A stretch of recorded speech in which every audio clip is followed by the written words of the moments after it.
नमस्कार साथियों, आज हम फिर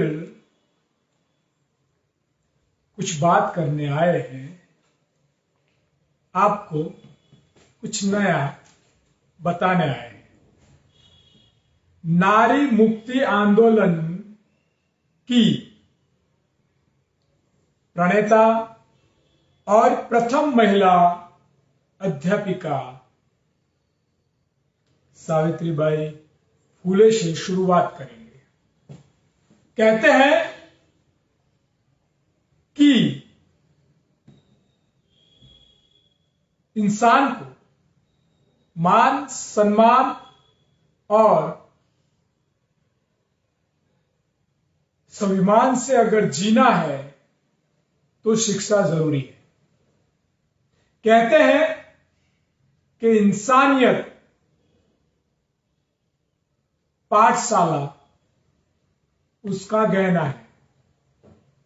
कहते हैं कि देश और युवाओं के जीवन का बदलाव शिक्षा है। ऐसे ही उस भारत में जहां कई ऐसी प्रथाएं चलती थी, वहां एक ज्योत जलाई गई सावित्रीबाई फुले से शिक्षा की। मान, सम्मान, स्वाभिमान से जीने के लिए ये आंदोलन किया गया और उस आंदोलन में उन्होंने जीत हासिल की। और आज हम देख सकते हैं कि नारी शक्ति भी किस तरह से कदम मिलाकर भारत में आगे बढ़ रही है। पर आज थोड़ी और भी बात कहूंगा। एक महिला प्रथम इस देश की अध्यापिका का मतलब है गुरु, शिक्षक, स्वाभिमान और अपने मान सम्मान के लिए जिसने एक आंदोलन छेड़ा और परिवर्तित हुआ। पर आज के गुरु, शिक्षक, शिक्षा के स्रोत क्या उस अपने आदर के लिए, स्वाभिमान के लिए, अपने मान के लिए, सम्मान के लिए जीते हैं? ये एक सवाल है। और आज इस दिन, इस लाइव, आज उनकी जन्म जयंती है, हम उन्हें याद करते हैं। पर मैं हर वक्त कहता हूं कि हर महापुरुषों के बलिदान को उनकी पुण्यतिथि या उनकी जन्म जयंती पर हम लोग याद करते हैं, फुलहार करते हैं और इनका इतिहास दोहराते हैं। पर साथियों, मेरा ये लाइव करने का, आप तक बात करने की हर बार एक अलग सोच होती है और वो सोच आपके बीच में रखना चाहता हूं कि भारत से 100 गुना ज्यादा विकासशील जो देश है ना, वो देश उनके यहां जो महापुरुष हो चुके हैं, उनके वहां जो इतने क्रांतिकारी लोग हो चुके हैं, उनके विचारों को जीवन में उतारकर उनके जैसा जीवन बनाने की कोशिश करते हैं। और हमारे यहां भगवान राम से बात करें या भगवान कृष्ण से बात करें या महात्मा गांधी से बात करें या सरदार वल्लभ भाई की बात करें या फिर पंडित जवाहरलाल नेहरू की बात करें या भगत सिंह की बात करें या सुभाष चंद्र बोस की बात करें या फिर लोकमान्य तिलक की बात करें, बाबा साहब आंबेडकर जी की बात करें या फिर सावित्रीबाई फुले की बात करें, कई गिनत ऐसे लोग हैं जिन्होंने अपना जीवन हमारे आने वाले नस्लों के जीवन को, हम सब के जीवन को बदलने के लिए उन्होंने हमें एक आवाज दी, इंसानियत की आवाज दी, मोहब्बत की आवाज दी, शिक्षा की आवाज दी, विकास की आवाज दी और एक ऐसा संविधान दिया, एक ऐसी आजादी दी जिससे हम खुलकर विकास कर सके, देश का, समाज का, गांव का, शहर का और अपने खुद का। पर आज ये सारी चीजें सिर्फ एक प्रोग्राम्स बनकर रह चुकी है। कोई सरदार पे राजनीति करता है तो कोई गांधी पे राजनीति करता है, कोई राम पर राजनीति करता है तो कोई कृष्ण पे राजनीति करता है, कोई अल्लाह पे राजनीति करता है तो कोई गुरु नानक पे राजनीति करता है, तो कोई यीशु क्रिस्त पर राजनीति करता है, कोई बाबा साहब आंबेडकर पे राजनीति करता है तो कोई सावित्रीबाई फूले पे राजनीति करता है। और हर उनकी जन्म तिथि और पुण्य तिथि पर हाथ चढ़ाकर अच्छी अच्छी बातें करते हैं, पर उनके जैसा जीवन जीने की उनमें ना तो हैसियत है, ना काबिलियत है, ना उनकी औकात है। मैं आज की इस बात में आपसे यही कहने आया हूं कि दोस्तों, और हम पहले भी कहते हैं, आज भी कहते हैं, मैं मेरी टीम, हम जो करते हैं वही आपसे कहते हैं। बुनियाद के आज के कई शिक्षक, और मैं हर बार कहता हूं मेरी वही बात बुरी लगाए जिन पे ये बात मेरी जमती हो, जिन पे ये बात मेरी नहीं है वो मेरी बात को बुरी ना लगाए, वो ऐसा ना समझ ले कि हम सबके लिए कह रहे हैं। मैं वो कुछ शिक्षकों के, कुछ गुरुओं की बात करना चाहता हूं जो शिक्षा में गुरु का चोला पहनकर, शिक्षित होने का ढोंग रचकर शिक्षा का व्यापार कर रहे हैं, शिक्षक की दलेली कर रहे हैं और शिक्षा को कहीं ना कहीं खत्म कर रहे हैं।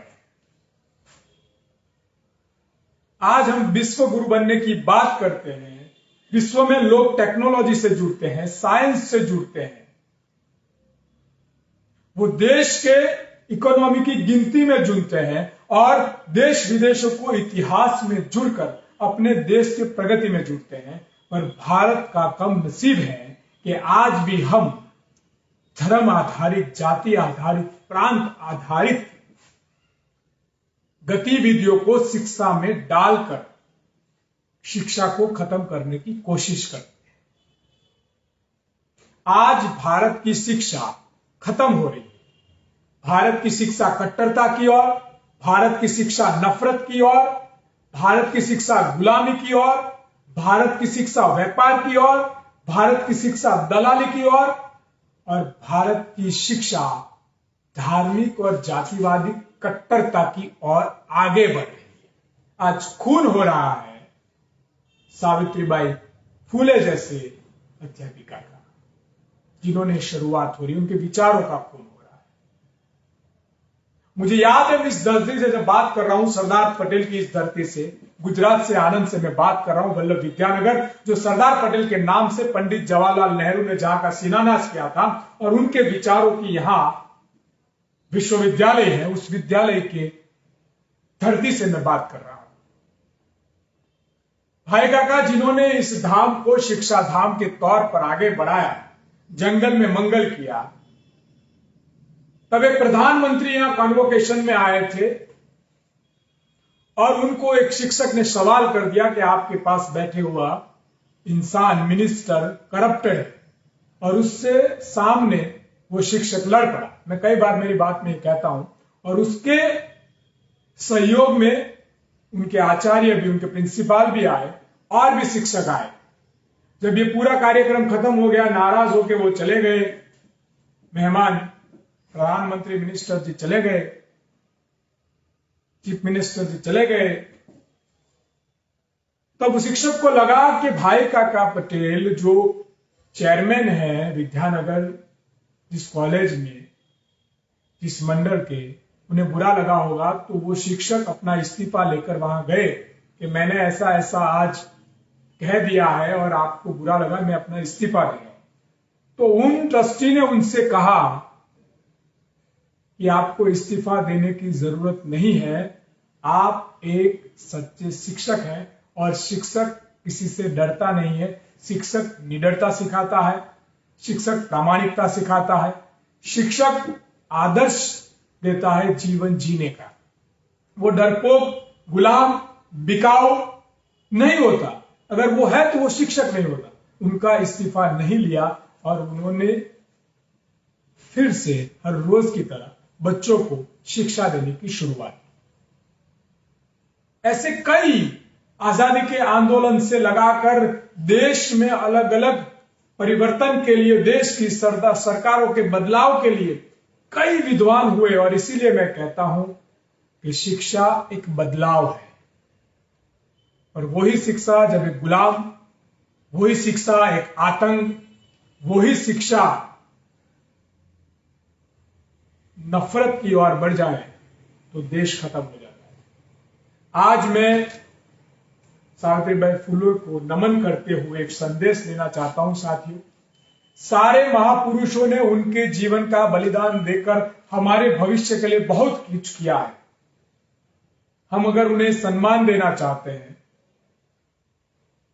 चाहे वो जितने भी बड़े राजा हो, महाराजा हो, राम हो, कृष्ण हो, गांधी से लगाकर भगत सिंह तक जितने भी लोग हैं जिन्होंने अपने जीवन का संपूर्ण बलिदान हमारे लिए दिया है, उन्हें सिर्फ उनकी पुण्यतिथि या जन्म तिथि पर याद करने से अच्छा है उनके विचारों को हमारे जीवन में उतारा जाए।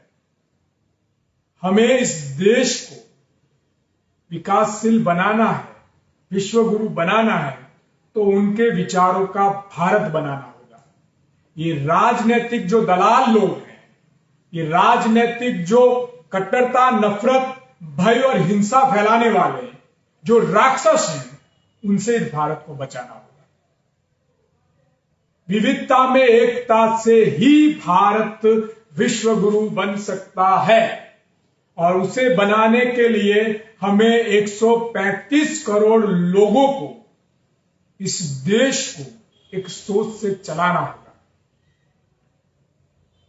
ये व्हाट्सएप यूनिवर्सिटी में और कट्टरता और नफरत फैलाकर टुकड़े टुकड़े में भारत को बांट कर शासन करने वाले लोगों से भारत नहीं बनता। और आप पढ़िएगा, मैं कहता हूं राम को पढ़िए, आप कृष्ण को पढ़िए, आप महात्मा गांधी को पढ़िए, भगत सिंह को पढ़िए, आप महाराणा प्रताप को पढ़िए, आप शिवाजी को पढ़िए। अगर एक भी इतिहासकार या एक भी ये अंध और भुंड भक्त मुझे बता दे कि जितने भी महापुरुष हैं जो आजादी के लिए लड़े थे, जो अंग्रेजों के दलाल थे, उनकी किताबें मत पढ़ना दोस्तों, जो आजादी के लिए लड़े थे, सावित्रीबाई फुले हो, बाबा साहब आंबेडकर हो, इन सब में से मुझे बता दो कि इन्होंने कभी भी किसी धर्म, किसी जाति या किसी प्रांत का विरोध किया।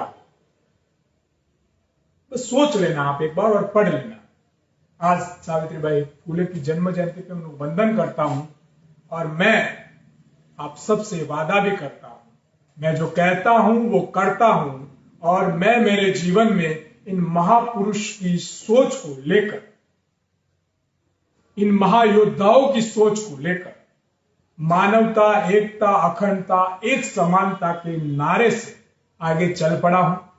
अगर आप सब भी हमसे जुड़ना चाहते हैं, आप सब भी अगर इन सोच में मानते हैं, तो जुड़िए हमारे साथ, कदम से कदम मिलाइए। गोरे अंग्रेज चले गए हैं, कारे अंग्रेज फिर से आए हैं, देश को टुकड़े टुकड़े और जलाने में वो व्यस्त है। हमें भारत को बचाना होगा। भारत माता की जय, वंदे मातरम।